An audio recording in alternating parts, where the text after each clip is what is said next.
What's going on, big homie? Not much, man. Just got home about October 31st. How you doing, though, bro? A whole lot better. Whole lot better, man. Look, man, for my viewers, man, tell your name, your age, and where you from. Lawrence Watson, south side of Greensboro, 49 years old. 49 years old. Look, see how cool. This my childhood homeboy right here, y'all. See how cool he is, man. I got 3 daughters. I can put this down if you need me to. Nah, you good with it without it. But listen, he remember me. He remember me when I couldn't put this down. That's right. And I was paralyzed. That's right. You got a lot stronger. That's why it's an honor. That's why my legs up. That's why it's an honor for me to interview you, man. Check this out, man. Let my viewers get to know you a little bit, man. Talk about your childhood. You grew up in a 2-parent household. Yep. Talk about your childhood. Up until I was 15 years old. I was with my mom, my dad, till I was 15 years old. They got divorced. I ended up having to go back to the south side. That's where all my people from. This DJ right here, my cousin Ron, he just left. We at my man barbershop, the man who barbershop this is. Right. This is where I first started cutting hair with. Y'all want y'all to come on down at 337 Davis Street, downtown Greensboro, North Carolina. Best barber in the town. This is where I will be cutting hair again now that I'm not selling no dope no more. Right. You know what I'm saying? So how would you say your rate your childhood 1 to 10? What would you rate it growing up? I say about a 5. 5. That's average, about a 5. But my parents, my dad's still here with me right now.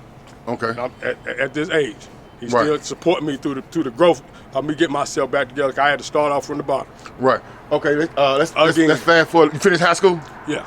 Finished high school? I went to Dudley High School. Right.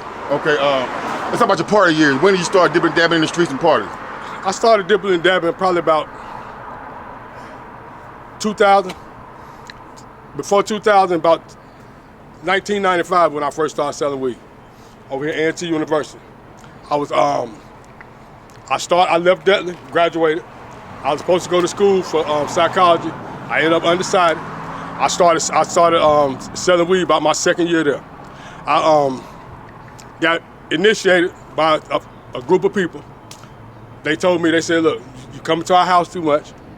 You need to go ahead and step out of school. You know what I'm saying? They said we can't. You need to take off of school and make this your full-time job. So that's when I first started selling weed. I was probably about 19 years old, and I ain't no gang affiliated. They told me, look, you gotta stop.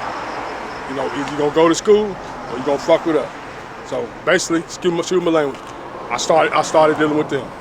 After that led to another industry I involved myself in about 2000. I said, damn, this a little bit more money. So basically after that, I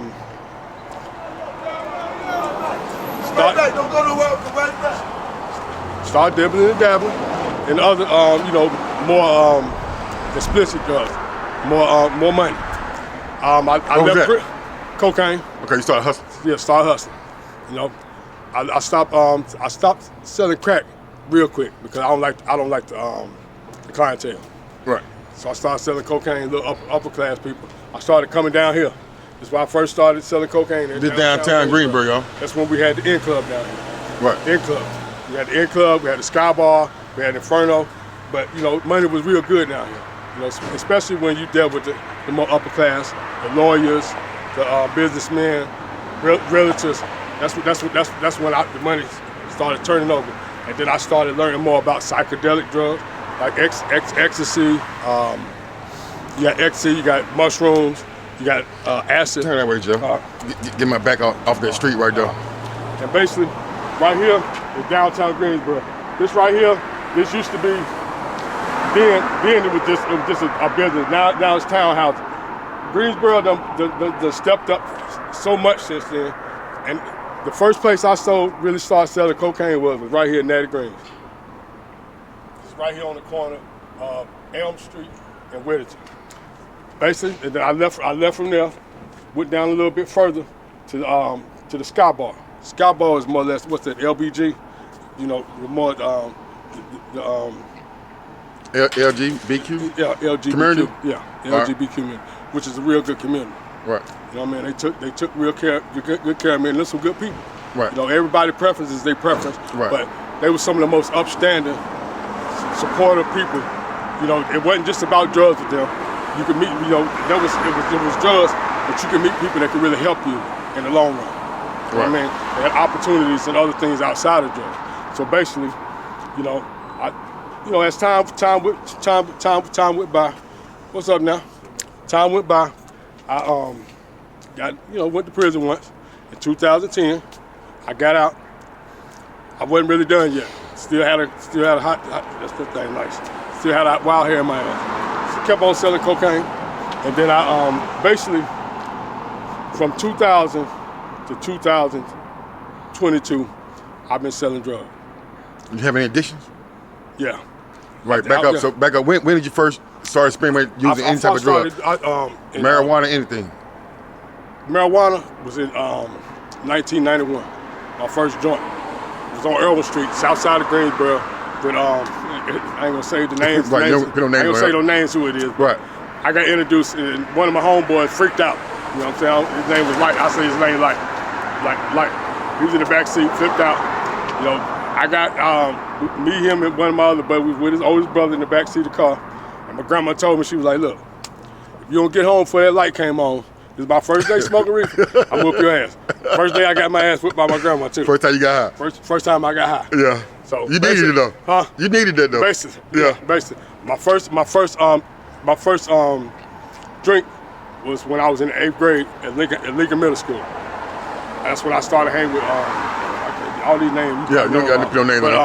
Mad Dog 2020. Yeah, Mad Dog 2020. Yeah. That was my gateway.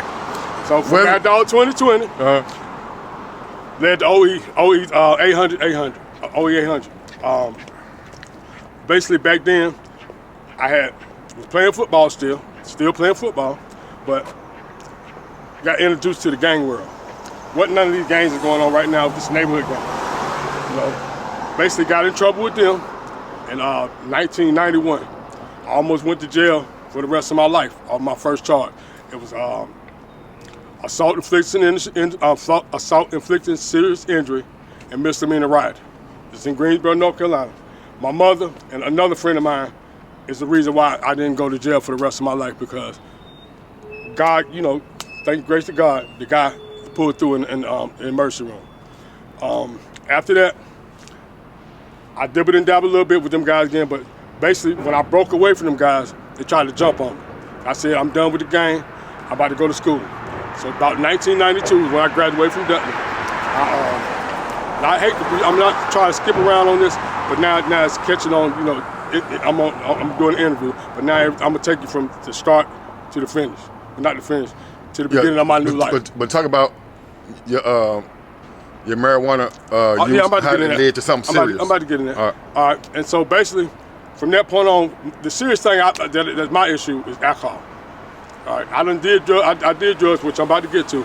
So basically, I smoked weed and drank up until about 1999, about 2000 when I first sniffed my first bit of powder. And I was like, dang, wow, this is a whole different feeling for me. And me being a hyper guy like I am, it was more in my ballpark. So basically, from that point on, I got introduced to a whole different world of people, a whole different world to environment, and a whole different world of money. So basically, from that point on, I gave up the barbershop, which I'm back at right now. I gave up the barbershop and went full-time selling dope. About 2001, I hit a little bit of powder. So my addiction started. So basically what I was doing was, I was selling, and I was using at the same time. 2010 was my first time I went to prison. That was for driving drunk, DWIs. I had about 4 fleeting to a lose with a rap sheet up under them. I had like 10 or 13 charges up under all of them. So basically, I went to court, and they was gonna try to run them all concurrent. I mean, box caught me, but they ran all of them concurrent. That was my first bid in 2010. I did 90 days at I did 90 days at Dark Cherry, and then I came home and they put me on 3 years probation. Basically, after that, I dibbled and dabbled again. So, and then about 2000, still sniffing powder, still cutting up. About 2016, I got locked, went to prison again. Still ain't learned my lesson. Still trying to make money, still addicted. You know what I'm saying? Drinking and driving, which didn't lead to nothing. I got nothing out of that. but just terrible consequences. You know, my first daughter was born in 2000. Majority of my life has been spent behind bars, either behind bars or on probation. After 2016, I got in trouble. I had an assault on a female trainer, my wife. She ended up turning state evidence on me. She started a fight. I ended up having to go do 9 months down there in Dan River. After Dan River, came home. I did good for a little while. About 2020, my mother died. Okay, that's when I spiraled right back down into no man's land. About 2001, when I started really getting high and really drinking. About 2020 is when I woke up and I was paralyzed. You know, couldn't walk, couldn't do nothing. None of my extremities was working. That night I had been doing cocaine. So the day that you went into the hospital and got paralyzed, you had been getting high that night. Talk about it. I've been getting high that night. I've been drinking, running around selling dope, trying to make every sale I could, answering every phone call I could. I ended up sitting down. I was dehydrated. I ended up sitting down. I ate a whole plate of food, all high cholesterol food. I ended up eating a whole bottle of what you call them, vitamins. I ended up eating a whole bottle of gummy vitamins. All that shit combination of drugs, the vitamins, and everything. I woke up, I was paralyzed. Couldn't move at all. I stayed in the bed about 6 months. 6 months? Yeah, just about. Damn. Just about. I stayed in there about 6 months. I had a friend of mine, past friend of mine, that willed me back to life at that time. It was a hard thing on her, but we don't associate with each other now. But I appreciate what she did. But basically, she had to wipe my ass, do everything for me. After the 6 months, she just left. She didn't leave completely, but she said, "You have to get off your ass and help yourself." So basically, from that point on, I started moving around a little bit.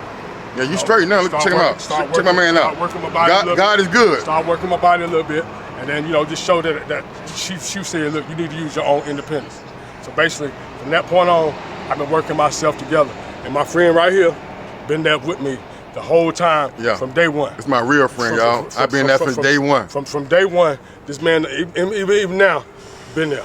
About 2020, I died. I was sitting in the room, still messing around. It was unintentional. I ate a piece of heroin, flatline. Oh, some heroin? Yeah. Oh, you ain't never told me this. Oh, yeah, I know. You ain't told me this. Look, I was holding it for somebody, so I'm eating, and I was in the dark. I ended up eating a little piece of heroin, and I flatlined. I died. Just luckily, my daughter was there. She picked me up, called the ambulance, shook me to death. I came back. I ended up staying in the hospital for 3 days. The second time, I missed death. After that point, I still kept using, still kept drinking. Hadn't learned my lesson. Basically, still mourning over my mom, the death of my mother. To make a long story short, here recently, about 6 months ago, I was still drinking and drugging. I ended up getting locked up. Best 6 months of my life. I went and sat down for 6 months, and ever since then, I told myself, I'm gonna get back with God, I'm gonna change my life, I'm gonna get my body back right, I'm gonna be a better father, and I'm gonna do something outside of selling drugs and doing drugs. And ever since then, I've been doing physical therapy. I started it about 3 weeks ago. My buddy right here saw me when I got home. I was using that cane, but from that point on, God is good, and my father has been there with me 100%, and so has my best friend right here. That's right, man. And I thank this man more than you can ever imagine. Out of anybody in the world, nobody would have ever thought this man right here would be the one that's helping anybody. But that's the only friend I really got when it boiled down to it. I'm serious. Man, I love you to death, bro. Outside that, I ain't never gonna leave you for dead. Serious. Y'all just you a big bro. Y'all just don't know how much this man means to me. And he put me in check yesterday, and I make sure I touch base with him. That's right. More frequent. Right. But because it's good to see somebody call you and check on you instead of calling you when they need something. But you know what? You was right yesterday. You do call me and check on me all the time. Yeah, but you be busy. Yeah, I'm trying to get some money, man. I know. But listen, anyway, listen, bro. Before we end this interview, do me a favor.